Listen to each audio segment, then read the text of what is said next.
Bonjour mesdames et messieurs, bienvenue à votre chaîne d'information l'Afrique en marché. Bien, n'oubliez pas de vous abonner à la chaîne pour ne pas rater notre prochaine publication. Depuis la moitié du mois de février, il semblerait que les feux de l'enfer s'abattent sur différentes villes du Tchad sous forme d'incendies. Pour vous la faire courte, en un mois près de 20 cas d'incendies plus ou moins graves ont été recensés dans plusieurs villes du Tchad.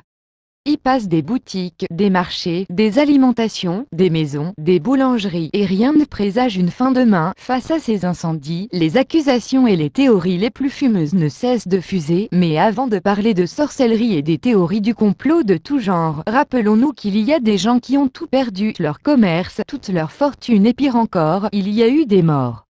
Les mois de mars, avril et mai sont ceux où la consommation électrique au Tchad et N'Djamena accroît de manière drastique. Enfin, la surconsommation du peu d'énergie que la population a à sa disposition, pour cause, les températures naturelles excédentaires tablant à plus de 40 degrés Celsius obligeant les gens à utiliser davantage la climatisation, les réfrigérateurs comme le témoignent les nombreux points de vente des barres de glace en ville. C'est aussi le moment où l'on n'utilise plus la ventilation dans le but de faire souffler un peu de vent dans nos journées et nos nuits déjà surchauffées.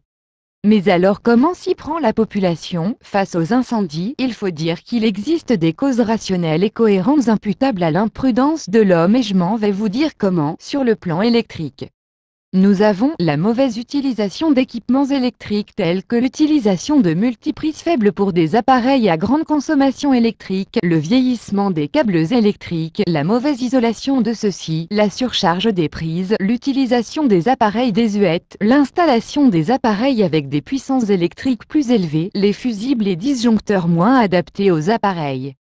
Et que dire de l'incompétence de certains électriciens ou ces personnes qui s'improvisent professionnels de ce métier juste pour éviter de dépenser pour s'offrir de meilleurs services? Combien des fois a-t-on vu des câbles électriques enroulés autour d'une branche d'arbre en pleine croissance? Combien des fois a-t-on vu des câbles électriques non protégés passer sous un nid d'oiseaux?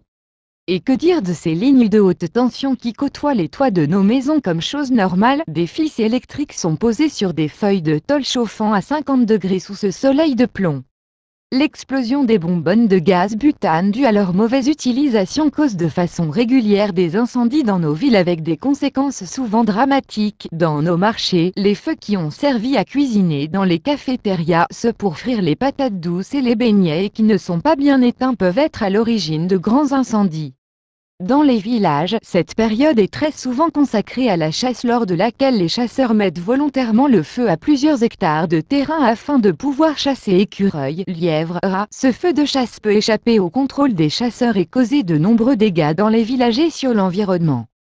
Et le manque de sécurité autour et ou dans les stations d'essence comporte leur part de tragédie aussi. Quand mon entourage décide de se mettre des œillères, ou pas, peut-être que je me trompe ou alors peut-être que j'y vois clair, au contraire mais mon entourage semble trouver le coupable de ces incendies à répétition. En gros, beaucoup de personnes soutiennent qu'il s'agit là d'une malédiction divine. L'Éternel dans une colère noire donne une sorte d'avant-goût de ce à quoi ressemble l'enfer, se dire à quel point il est impatient de nous brûler tous, d'un coup savamment orchestré par le pouvoir en place pour détourner l'attention de la population de grandes décisions le concernant. En ces temps de transition se permet le jeu sournois de pyromane. Des hommes politiques auraient payé des gens pour brûler des marchés, des boutiques, des alimentations, pour je ne sais quoi. Certains commerçants au bord de la faillite mettraient eux-mêmes le feu à leur commerce dans l'optique d'obtenir des aides et indemnités du gouvernement.